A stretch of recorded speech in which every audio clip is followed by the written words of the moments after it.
Alright, this is my B212 that we swapped a 6-speed rear end out of a 710 running board tractor. Uh, the variable speed was in this tractor for about the 5 or 6 years that I've owned this tractor. And it treated me well. I even sled pulled with that. But the thing drove so slow, no matter what you did. Then it got to the point, it was out of adjustments, you couldn't, it would slip. And I got so aggravated and the tractor just sat.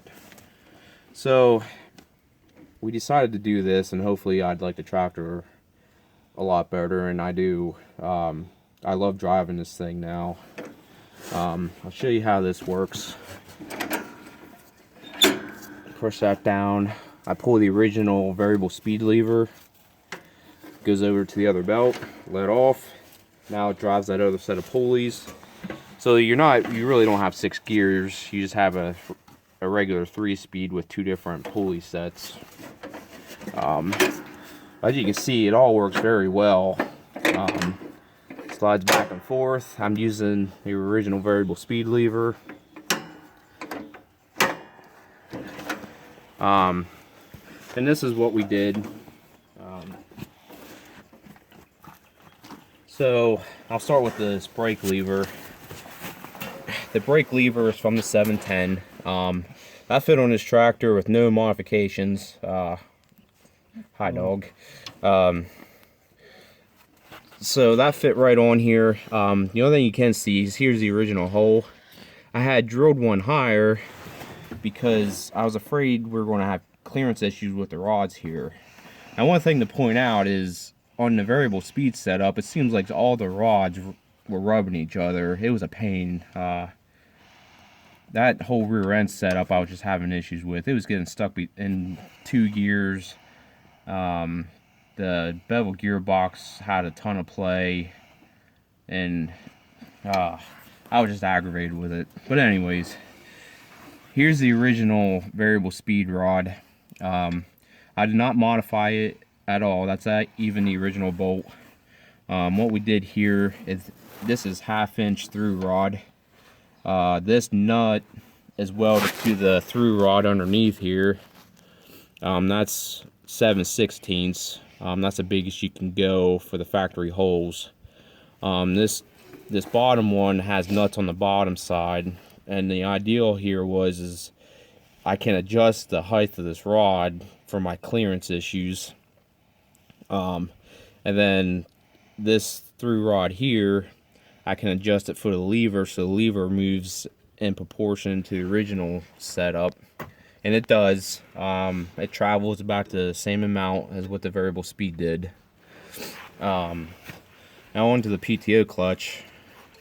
This loop here, it used to have a loop here for the rear cable lift on a running board tractor. I had to cut that off because the rear rod completely interfered with it, so I just cut that off. The engagement rod here for the PTO clutch is from the running board tractor. Now, we drilled this hole in the frame here because on these tractors, it was up here. Up here is where the original pivot was for the PTO. So we had to drill this hole with a 5/8 hole. I had to put some washers on the back side because the frame here isn't as thick as what it went through on the running board tractor, so we had to put washers on the back side in order for the nut to tighten up this lever.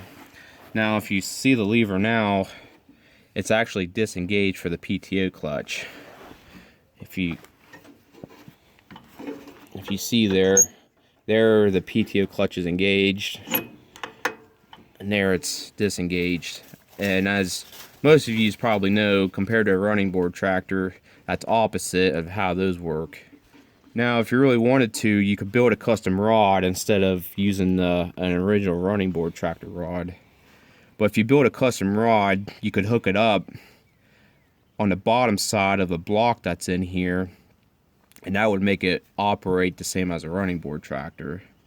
I'm completely fine with the way it works. It actually works in coordinates with this original sticker.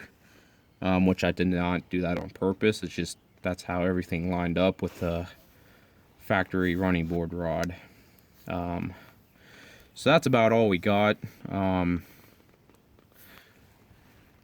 As you can see, this rear end sat for a very long time.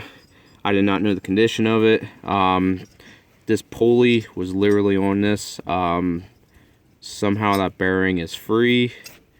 But as you can see, the oil there, I developed a really bad oil leak on this side.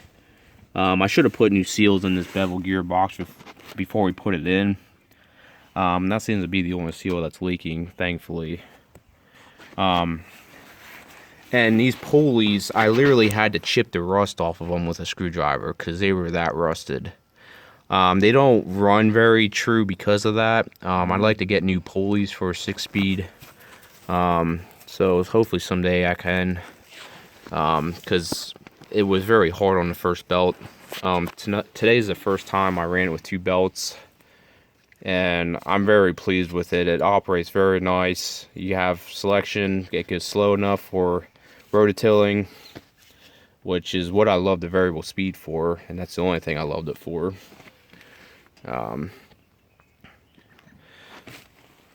So that's all I got. So if I have any questions, don't be afraid to ask.